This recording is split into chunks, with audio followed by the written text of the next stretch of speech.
आज हम एनसीईआरटी के एग्जाम्पल 12.2 के बारे में डिस्कस करेंगे। वो एग्जाम्पल में क्या कहते हैं, इन ए ईगर मार्सडन एक्सपेरिमेंट और रुदरफोर्ड के गोल्ड फॉइल एक्सपेरिमेंट को अल्फा स्कैटरिंग एक्सपेरिमेंट या गीगर मार्सडन एक्सपेरिमेंट भी बोला जाता है, क्योंकि वो गीगर और मार्सडन ने परफॉर्म किया था। In a Geiger Marsden experiment, what is the distance of closest to the nucleus of a 7.7 mega electron volt alpha particle before it comes momentarily to rest in reverses its direction। यहाँ हमें distance of closest approach find करने के बारे में बोला गया है। पहले तो हम डिस्टेंस ऑफ क्लोजेस्ट अप्रोच के बारे में डिस्कस कर लेते हैं। हमने प्रीवियस लेक्चर के उसके बारे में डिस्कस की थी। हम जानते हैं, और ये सारे के सारे एक्सपेरिमेंट में गोल्ड के न्यूक्लियस को मैं पॉइंट से डिनोट करता हूँ। ये न्यूक्लियस को रेस्ट पर एज्यूम किया जाता है और अल्फा पार्टिकल उन पर कोलाइड होता है। हम जानते हैं, अगर अल्फा पार्टिकल मैक्सिमम एनर्जी के लेते हैं तो वो न्यूक्लियस के ज़्यादा से ज़्यादा नियर बाई जाने की कोशिश करेगा, लेकिन न्यूक्लियस का कूलम रिपल्सिव फोर्स इतना ज़्यादा होता है, वो न्यूक्लियस को एक्चुअल फिजिकली टच नहीं हो पाएगा, लेकिन उससे कुछ दूरी से वो हेड ऑन कोलाइजन के केस में वापस आ जाएगा। उसके बीच में उस टाइम वो मोमेंटरीली स्टॉप होगा और बाद में वो अपनी डायरेक्शन रिवर्स करेगा, और ये बीच में जो दूरी रह जाएगी उसको डिस्टेंस ऑफ क्लोजेस्ट अप्रोच बोलते हैं। ये हम अल्फा पार्टिकल लेते हैं, और ये डिस्टेंस ऑफ क्लोजेस्ट अप्रोच सिर्फ हेड ऑन कोलिजन जब होती है तभी होता है। अदर इम्पैक्ट पैरामीटर के केस में डिस्टेंस ऑफ क्लोजेस्ट अप्रोच नहीं एग्जिट करता।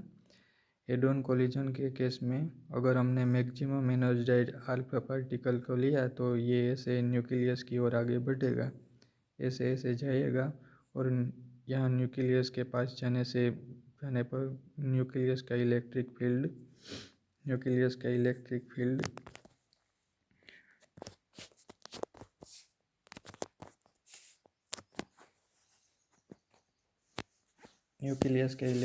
बढ़ता जाएगा और रिपल्सिव फोर्स भी बढ़ता जाएगा। ऐसे में अल्फा पार्टिकल की मोशन डिक्रीज होती जाएगी, और जो न्यूक्लियस के पास जाएगा एक समय ऐसा आएगा कि वो मोमेंटरीली स्टॉप हो जाएगा, और बाद में वो अपनी डायरेक्शन 180 डिग्री पर रिवर्स करेगा।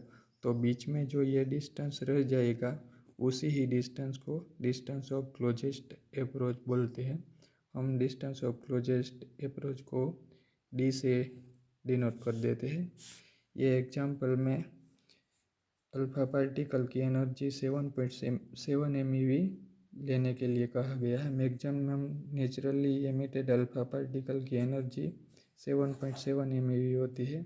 तो ये अल्फा पार्टिकल के लिए डिस्टेंस ऑफ क्लोजेस्ट अप्रोच क्या रहेगा वो हमें फाइंड करना है।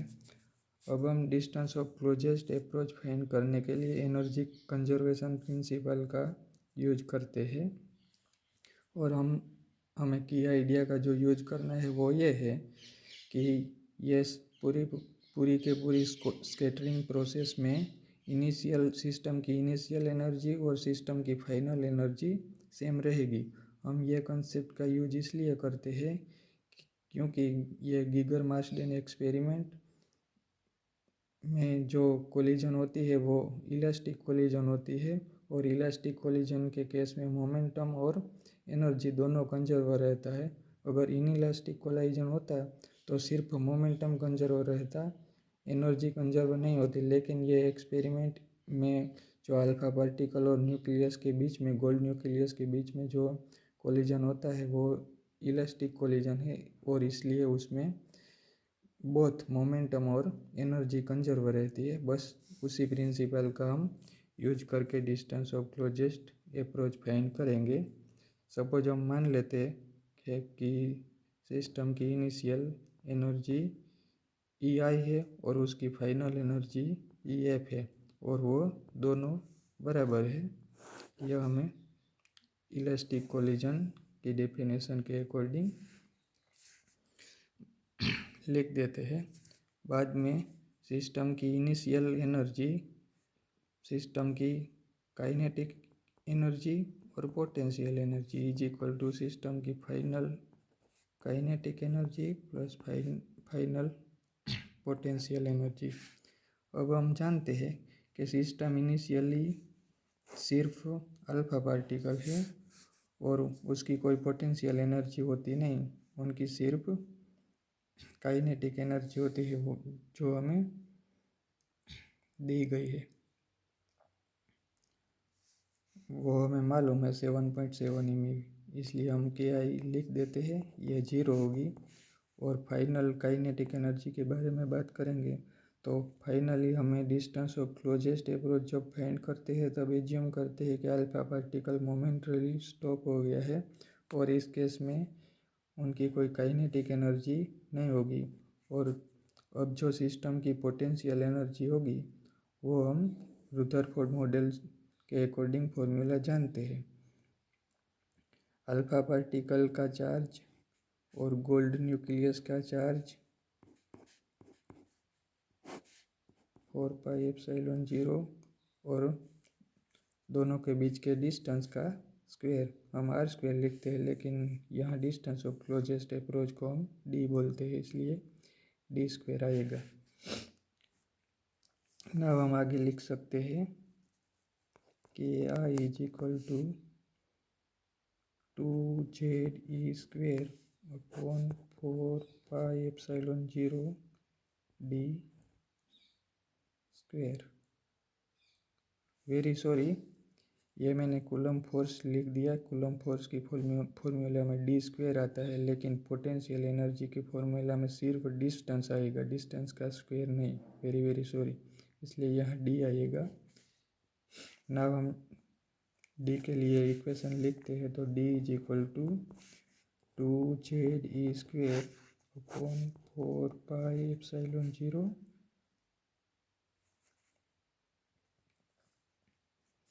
के आई। अब हम ये इक्वेशन में सारी की सारी वैल्यू पुट करते हैं। 2 इंटू जेड, गोल्ड न्यूक्लियस के लिए एटॉमिक नंबर 79 और इलेक्ट्रॉनिक चार्ज 1.6 इंटू 10⁻⁻19 कूलम का स्क्वायर और 4πε0 परमिटिविटी ऑफ वैक्यूम।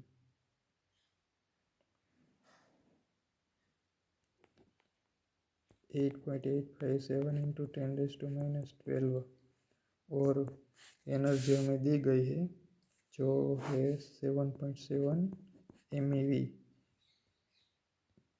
MeV को हम पहले इलेक्ट्रॉन वोल्ट में कन्वर्ट करने के लिए M मीन्स मेगा 10⁻6 और इलेक्ट्रॉन वोल्ट को हमें MKS में कन्वर्ट करना पड़ेगा इसलिए